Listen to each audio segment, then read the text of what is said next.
नमस्ते friends, मी तन्वी माने. तर आजच्या या छानशा व्हिडिओमध्ये तुमचं खूप खूप स्वागत आहे.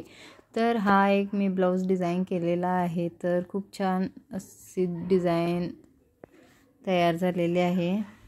तर ही डिझाईन कशी बनवली ते पाहूयात चला.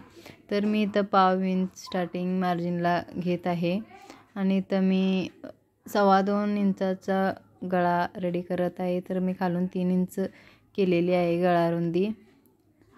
तर मी हलकासा मटकी गळा टाईप ठेवणार आहे आणि खाली डायमंड शेप देणार आहे. तर छान असा मटकी गळा ड्रॉ करून घेतलेला आहे मी आणि खाली मी डायमंड शेप देत आहे.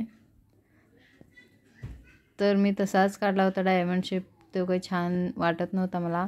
त्यासाठी मी मार्क करून घेऊन मेजरमेंटनी डायमंड शेप दिला. तर बघू शकता आता किती छान असा डायमंड शेप आलेला आहे. तसं मटकी गळा पण मी इथं ड्रॉ करून घेतलेला आहे. तर मग चला कट करून घेते आता. शेप छान देऊन कट करून घ्यायचं. प्रत्येक वेळी कट करताना एकदा मेजरमेंट करेक्ट आहे की नाही चेक करून घ्यायचं, कारण कट करून झाल्यावर काय उपयोग नसतो त्यासाठी.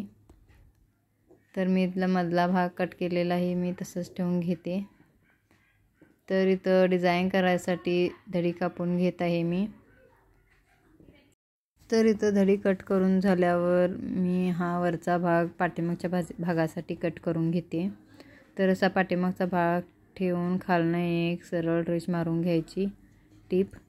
तर इथं कॅनव्हास पेपर मी घेतलेला आहे. तर तो अस्तरचा भाग राहिला होताना कट केलेला तोच इथं ठेवून मी मार्क करून घेते.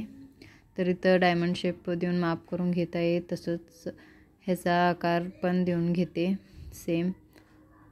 हा मधला भाग ठेवून घ्यायचा, खूप इम्पॉर्टंट आहे पूर्ण ब्लाऊज होईपर्यंत.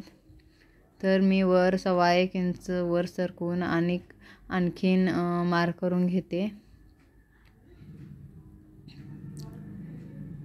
तर हा काय तुकडा आहे ना त्याच्यापेक्षा 1/2 इंच जास्ती कट करून घ्यायचं. तर इथं मी 1/2 इंच जास्ती मार्क करून घेऊन त्याच प्रकारे कट करते, कारण शिलाई घातल्यानंतर 1/2 इंच आतमध्ये जाते शिलाई. तर कॅनव्हासवरच शिलाई घातल्यावर खूप जाड दिसतं, त्यासाठी मी कपड्यावर शिलाई येईल आणि कॅनव्हासच्या काठोकाठ शिलाई येईल अशा प्रकारे कट करून घेते. तर बघू शकता इथं 1/2 इंच मी जास्ती ठेवलेला आहे कपड्यापेक्षा. तर मेजरमेंट करूनच केलेली गोष्टी खूप परफेक्ट होते. तर आम्ही अंदाजावर केलेली ती थोडीफार कुठनं तरी काय तरी बिघडलं तर खूप घाण दिसते ते, त्यासाठी मी प्रत्येक वेळी मेजरमेंट करूनच कट करून घेते. तिथं बघू शकता कॅनव्हास कटिंग असं झालेलं आहे. तर मी हे धडीच्या कापडावर ठेवून इस्त्री करून घेतलेलं आहे. तर मी हे आतला एक्स्ट्रा कापड आहे ना ते कट करून काढणार आहे, बाहेरचं पण आणि आतचं पण. तर इथं कट करून झालेलं आहे. तर मी बाहेरच्या बाजूनं सगळं मी असं कट लावत आहे, कारण ते आतल्या बाजूला फिरवून एक शिलाई घालून घ्यायला पाहिजे तिथं. आणि आतला काय हा मटकी गळा आहे ना तिथं मी पायपिंग करून घेणार आहे. तर बघू शकता आत काही मी कट लावत नाही, तर बाहेरच्या साईडनं तेवढंच कट लावलेलं आहे. आणि जे काही खाली डायमंड शेपचा थोडा भाग राहिलेला आहे तिथं मी अशा प्रकारे पॅच घालून देईन. तर आता इथं पायपिंग लावून घेतलेले आहे मी आणि ही बाहेरची साईड आहे ना ती आतल्या साईडला घालून शिवून पण घेतलेले आहे. तर अशा प्रकारे पायपिंग आत घालून मी हा पॅच त्या ब्लाऊज पीसवर घालून शिवून घेणार आहे.